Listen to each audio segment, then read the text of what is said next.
Hi guys, and welcome back to my channel. Today we're going to be talking about the Nikon D7000 and how I think it's still good in the year of 2022.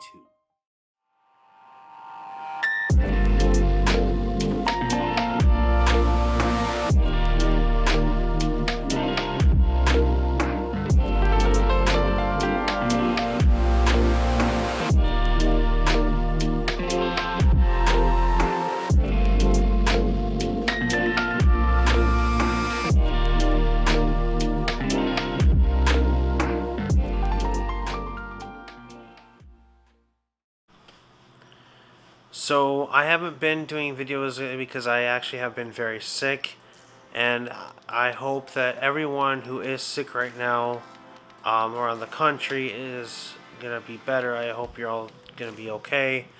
I was very sick, and I don't wish it upon anybody to be that sick. But just hope all you and your family are taken care right now. Anyway, to get right into it, here is the Nikon D7000. And if you've noticed, I also have the battery grip, the MBD11. This does add a little bit of weight, but I do like how it fits on this camera very nicely. This camera is an older camera. It is a 16.2 megapixel image sensor. It's crop sensor. But I think it's for the value and for the price, you get a lot out of this little camera. The downfall about this camera is that the autofocus kind of is not the greatest, nor is the 1080p video. I guess if you're on a tripod and you're videoing it, it can work. So it's not very usable for walking around and filming. I guess it doesn't give you long time limits, and it's okay. It's better for photography. It's definitely a better photography camera. So the thing I like about this is that it has a great amount of depth of field in each image. You have very nice image quality when you edit the raw photos, the raw images. JPEGs are okay. They're okay. I like the RAWs better because there's a lot more data in this. For the age of this camera, for what it can give you, I think it's a great deal. It has two card slots on the side right here. And that basically will give you the ability to mirror one card, or it can basically overflow to the next card. So that's really nice. The D90 did not have that, and that's basically the upgrade from the D90. It's between the D90 and the D300S, I believe. But it's a great, mid-grade camera. It really is. I mean, it may be crop sensor, but the pictures you get out of this are pretty nice. They're pretty, I was very surprised when I, got this camera. I honestly thought, okay, well, I'll give it a try. So it is newer. I had a D80 at the time, and unfortunately that D80, the shutter on it died. So I didn't really have a camera. So I'm like, gotta get something that's gonna be, equivalent or better. And so, this is new for me. This is a newer camera for me because I don't have an abundance of, money. So basically, it was a good buy for me. I know it does have the focusing issue, but in the menu you can actually attach a lens, and you can actually set the camera so that it recognizes how to use the lens to use autofocus by focusing on one point and saving it as a profile for that lens. So it's a little more difficult to get it to work the way you want it to, but once it's all dialed in, it does a pretty good job. So for the price, I believe, I don't even know how much they're going for right now because the market has changed so much, but this was like not that expensive when I got it. but they're a good deal, you know. And this battery grip definitely makes a difference because when you're holding it, it gives you that nice feel. I highly recommend this battery grip because it gives you the extra functionality to hold it this way. You have the button on top here, and then you also have the focus lock on top as well.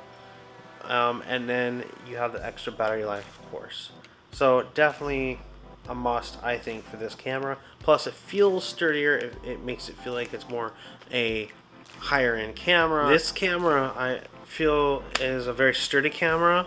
It is weather sealed as well. It just depends on what lens you use too. The lens has to be weather sealed for it to really work. But it is overall, I believe, a very good camera. You just have to get used to, you know, the focusing problem. But it's worth the money. Right now, I checked the price. It's going for $259, and that's in excellent condition on various sites. But definitely look into this camera if you're looking for something to use to get into photography. I highly recommend it. You can use older lenses, and you can, you know, it's more of a mid-range camera, I feel. So go ahead and check this one out for sure. I definitely think this is definitely a good 2022 buy. I don't recommend it for video at all. I think I already said that, but yes. Anyway, let me go ahead and give you some examples of how well this camera does in a live setting with photos that I have taken.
So I hope you guys enjoyed seeing those photos. I'll do more videos on this camera as time goes by, so you guys can see more of what it can do. But basically, I also have gotten requests also to do more haul videos for my shopping videos. I will do those more. Unfortunately, yes, I was sick, but I hear you guys. I know that you want more of those haul videos, so don't worry, they're in the future. They will be coming. As I said before, I hope you're all doing well, and thank you for watching. Please like and subscribe to my channel, and go ahead and ring the bell. And so that way you can get notifications to when I post more videos. Yeah, I hope you're doing great. I'll see you guys in the next one. Bye.